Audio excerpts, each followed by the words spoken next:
तय करती है विपक्ष में कौन बैठता है। अब विपक्ष सत्ता का दर्पण होता है। और मैं आपको पूरी ईमानदारी से एक बात कह दूं कि आदरणीय श्रीमती राबड़ी देवी जी का कार्यकाल 30 में समाप्त होगा। जैसे ही 30 में समाप्त होगा, हम 1 सेकंड के देर नहीं करेंगे, हवाई चप्पल पहन कर करके उस आवास को खाली कर देंगे। लेकिन सवाल ये उठता है कि जिन भवनों को आदरणीय श्रीमती राबड़ी देवी जी को कर्णांकित की गई या मांगी दी गई भवन, वो 10 नंबर सर्कुलर रोड है, और जिस मंत्री को आपने आवंटित किया वो पहले से आवंटित उसका आवास था, तो फिर ये नाहक एक अलग से एजेंडा सेट करने के लिए, विवाद पैदा करने के लिए सरकार ने क्यों किया? अगर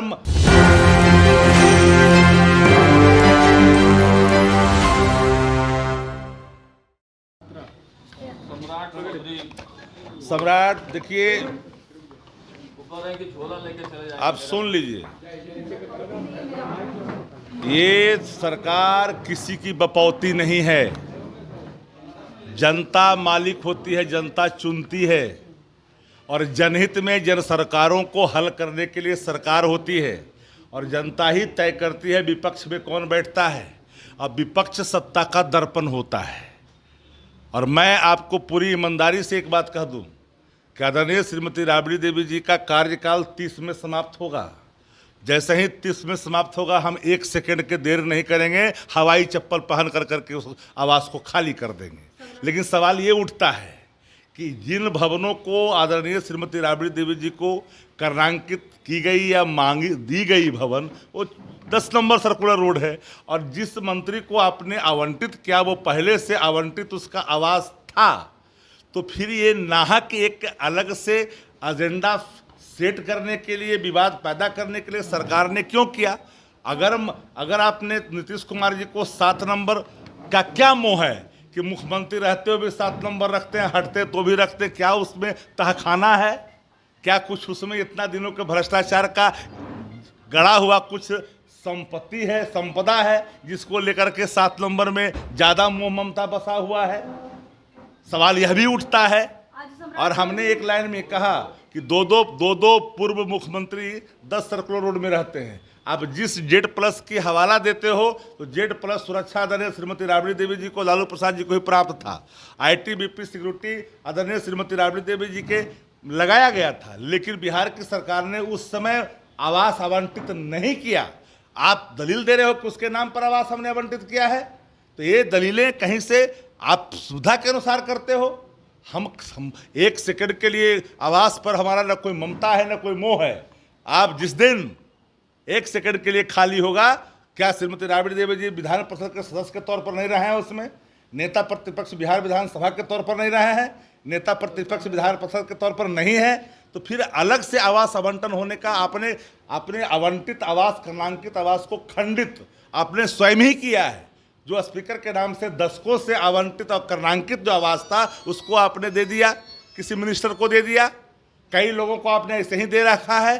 तो फिर इस आवास को लेकर के नाहक जो है वो क्रिएट करने की कोशिश की जा रही है, एक अलग एजेंडा। क्योंकि सरकार के पास कुछ नहीं है। सरकार 3 मूल मंत्रों के साथ चल रही है, लफाजी कर रही है, बयानबाजी कर रही है, यानी बकैती, फेकैती और लठैती पर सरकार चलाना चाहती है। सरकार का मूल समस्या है जन सरकार का। जो आप कब दोगे 1,90,000 रुपये उन महिलाओं को जिसको 10,000 आपने दिया है? जो ठेकेदारों ने काम किया उसका आप पैसे कब दोगे? इस पर चर्चा क्यों नहीं करते? जो पेंशन है वो कब से लागू होगा, इसकी बात क्यों नहीं करते? तो प्रति 72,000 करोड़ का हिसाब नहीं मिला है, उस पर क्यों नहीं बात करते? व्याप्त भ्रष्टाचार है, इस पर क्यों नहीं बात करते? तो सवाल तो यहाँ सामने खड़ा है। लेकिन मेरी खुली तौर पर है कि यह लोकतंत्र के अंदर में किसी भी सरकार की इस तरह का वेंडेटा भरा एक्शन, यह उनके घृणित मानसिकता को दर्शाता है। बेटी की मौत हुई है, नीट छात्रा की जो है, लेसी सिंह जी को कम से कम इतनी गरिमा का ख्याल होना चाहिए। लोकतंत्र में लोकतंत्र चलता है लोक लज्जा से। लोक लज्जा का परित्याग कर करके लोकतंत्र में कोई व्यक्ति अगर कहता है कि लोकतांत्रिक मूल्यों को, लोकतांत्रिक परंपराओं को और कर्तव्यों को अगर हम लागू कर रहे हैं, तो यह इनका साफ दिखता है। इसलिए हमने स्पष्ट तौर पर पहले भी कहा है और आज खुले तौर पर कहता हूं कि 10 नंबर से मुझे कोई मोह ममता नहीं है। हम तो हवाई चप्पल पहन के निकल जाएंगे जी, मेरा टर्म खाली पूरा होने दो। आज तो सम्राट एक चौधरी नीट कह रहे छात्रा की बकौती मौत हुई नहीं है है। आज कंकड़बाग में, फिर से एक बार नीट छात्रा की नीट छात्रा की मौत तो कई हुआ है, एक नहीं। उन छात्राओं को मौत पर सरकार तो मातम भी नहीं मनाती है, उनके कल्प्रिट को खोज भी नहीं पाती है। अभी तक जिनके आग अभी तक समाप्त अभी उसकी कमी नहीं हुई तपिश की, उस पर भी कोई सरकार का कोई आया भी नहीं है खुल कर करके। इसलिए मेरा मानना एक साफ है कि भाई 10 नंबर की चर्चा क्यों करते हो? क्या जरूरत आन पड़ी 10 नंबर खाली कराने की? क्या पात्रता नहीं रखते हैं? पूर्व मुख्यमंत्री नहीं है, नेता प्रतिपक्ष नहीं है, भाई जानबूझ करके क्यों विवाद पैदा करना चाहते हो? सरकार का काम है विवाद समाप्त करना, सरकार का काम है सुलह करना, सरकार का काम नहीं है कि नाहक चीजों को आयात कर करके विवाद को और बढ़ाना। पूर्व मुख्यमंत्री नीतीश कुमार पर भरोसा है ना, क्योंकि वो रिपोर्ट ले रहे हैं लगातार। देखिए, माननीय पूर्व मुख्यमंत्री श्री नीतीश कुमार जी की हालत जग जाहिर है।